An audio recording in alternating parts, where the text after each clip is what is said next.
Our secret taste recipe is to cook with lemon care. Kutties Healthy Samayal. Hello friends, welcome to Kutties Healthy Samayal. Be positive, be healthy. நம்ம சேனலை subscribe பண்ணாதவங்க subscribe பண்ணிவிட்டு பக்கத்தில் இருக்க bell பட்டனை click பண்ணிக்கோங்க. All ஆப்ஷனை click பண்ணுங்கள். அப்போ தான் நாங்கள் போடுற எல்லா வீடியோஸோட நோட்டிஃபிகேஷன்ஸ் உங்களுக்கு வரும். இது வரைக்கும் சப்ஸ்கிரைப் பண்ண எல்லாருக்கும் தேங்க்யூ ஸோ மச். நாம் இன்றைக்கி ரொம்பவும் டேஸ்டியான ஹெல்த்தியான ஒரு ஸ்நாக் ரெசிபி தான் பார்க்க போகிறோம். இது ரொம்ப ஹெல்த்தியானது. சின்ன பிள்ளைங்களுக்கு இது போல் டிஃப்ரெண்ட்டாக செஞ்சு கொடுக்கும்போது கண்டிப்பாக எல்லா பிள்ளைங்களும் விரும்பி சாப்பிடுவாங்க. வெளியில் எதையுமே கேட்க மாட்டாங்க. அந்தளவுக்கு ரொம்பவும் டேஸ்டியான ரெசிபி. ரொம்ப சிம்பிளாக செய்யக்கூடியது தான். இது எப்படி செய்யுதுன்னு பார்க்கலாம். இதுக்காக 1 கப் அளவுக்கு சிகப்பு அவல் எடுத்திருக்கேன்.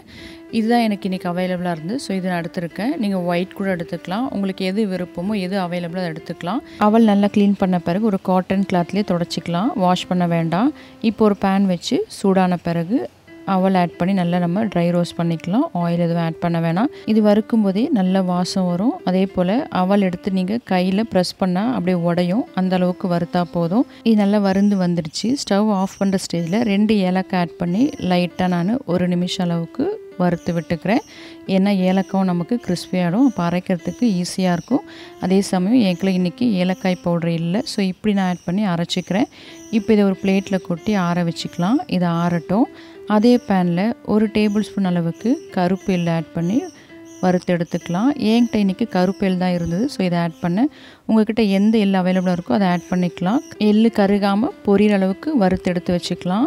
இப்போ இதையும் பிளேட்டில் கொட்டி ஆற வச்சாச்சு. ரெண்டுமே நல்லா ஆறி வந்துடுச்சு. இப்போ நாம் வறுத்து வச்சுருக்க அவலை ஒரு மிக்ஸி ஜாரில் ஆட் பண்ணி கொரகொரப்பாக அரைச்சி எடுத்துக்கலாம். ரொம்ப நைஸ் பவுடர் அரைக்க வேணாம்.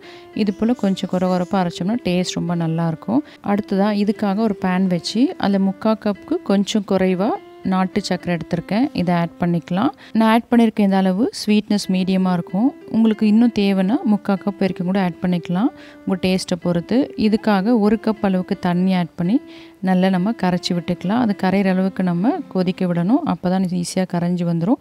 இது கூடவே ஒரு 1/4 ஸ்பூன் அளவுக்கு உப்பு ஆட் பண்ணிக்கலாம். எந்த ஸ்வீட் செஞ்சாலும் இது போல் உப்பு ஆட் பண்ணி செஞ்சிங்கன்னா அந்த டேஸ்ட் நல்லாயிருக்கும். ஸ்வீட்னஸை என்ஹான்ஸ் பண்ணி கொடுக்கும். ஸோ ரொம்ப நல்லாயிருக்கும். இப்போ பாருங்கள் நல்லா நமக்கு கரைஞ்சி வந்துருச்சு. இந்த ஸ்டேஜில் அரைச்சி எடுத்து வச்சுருக்க அவல் பவுடரை கொஞ்சம் கொஞ்சமாக ஆட் பண்ணி நல்லா மிக்ஸ் பண்ணி விட்டுக்கலாம். கட்டிகள் இல்லாமல் நல்லா உடச்சி மிக்ஸ் பண்ணிக்கோங்க. அப்போ தான் நமக்கு கரெக்டாக இருக்கும். நீங்கள் நாட்டு சர்க்கரைக்கு பதிலாக வெல்லம் கூட கரைச்சி ஆட் பண்ணிக்கலாம். அது உங்களோட விருப்பம் தான். உங்கள் டேஸ்ட்டுக்கு ஏற்றா போல் கூட குறைய ஆட் பண்ணிக்கோங்க. எல்லாத்தையுமே ஆட் பண்ணியாச்சு. ஆட் பண்ணும்போதே பாருங்கள் தண்ணி நல்லா இழுத்துடுச்சு. இப்போ நல்லா கட்டி ஆகிடுச்சு. இப்போ இது கூட 1 ஸ்பூன் அளவுக்கு நெய் ஆட் பண்ணிக்கலாம். இதுக்கு ரொம்ப நெய் ஆட் பண்ண வேண்டாம். 1 ஸ்பூன் ஆட் பண்ணால் நமக்கு கரெக்டாக இருக்கும். 1லேருந்து 2 ஸ்பூன் நீங்கள் ஆட் பண்ணிக்கோங்க. இப்போ இது நல்லா மிக்ஸ் பண்ணி விட்டுக்கலாம். இப்போ இது கூட வறுத்து எடுத்து வச்சுருக்க எள்ளையும் ஆட் பண்ணி மிக்ஸ் பண்ணிக்கலாம். இது கூடவே 1/2 கப் அளவுக்கு துருவின தேங்காய் ஆட் பண்ணிக்கிறேன். நான் பொடியாக கட் பண்ணி மிக்ஸியில் தான் அரைச்சி வச்சுருக்கேன். இதையும் நான் ஆட் பண்ணி நல்லா மிக்ஸ் பண்ணி விட்டுக்கிறேன். நீங்கள் இது ஸ்டோர் பண்ணி சாப்பிட்ணுன்னா நீங்கள் தேங்காவை லைட்டாக அந்த ஈரத்தன்மை போகிற அளவுக்கு வறுத்துட்டு இதோட ஆட் பண்ணிங்கன்னா கெட்டு போகாமல் இருக்கும். 2-3 டேஸ் கூட நீங்கள் வச்சுருந்து சாப்பிட்லாம். நான் உடனே கன்சியூம் பண்ண போகிறேன். அதுக்காக நான் ராவாகவே ஆட் பண்ணிக்கிறேன். இப்போ நல்லா கலந்து விட்டு ஸ்டவ் ஆஃப் பண்ணிக்கலாம். இப்போ இதை ஆறட்டும். நல்ல வார்மாக இருக்குது. இந்த ஸ்டேஜில் கைகளை நல்லா நம்ம பிசைஞ்சு விட்ட பிறகு சின்ன சின்ன உருண்டைகளாக பிடிச்சிக்கலாம். எந்த சைஸ் வேணுமோ அந்தளவுக்கு நீங்கள் பிடிச்சிக்கலாம். அதாவது நான் இன்றைக்கி பணியாரக்கல்ல வேக வச்சு எடுக்க போகிறேன். அதுக்காக எங்கள் வீட்டில் இருக்க பணியாரக்கல் சைஸ்க்கு நான் உருண்டைகள் பிடிச்சிக்கிறேன். இது போல் வேண்டான்னா நீங்கள் ஸ்டீமில் கூட, அதாவது இட்லி தட்டில் கூட நீங்கள் வச்சு கொழுக்கட்டை போல் வேக வச்சு எடுத்துக்கலாம். இது வேகிறதுக்கு 3 நிமிஷமே போதும். அதுலேயே இது நல்லா வெந்து வந்துடும்.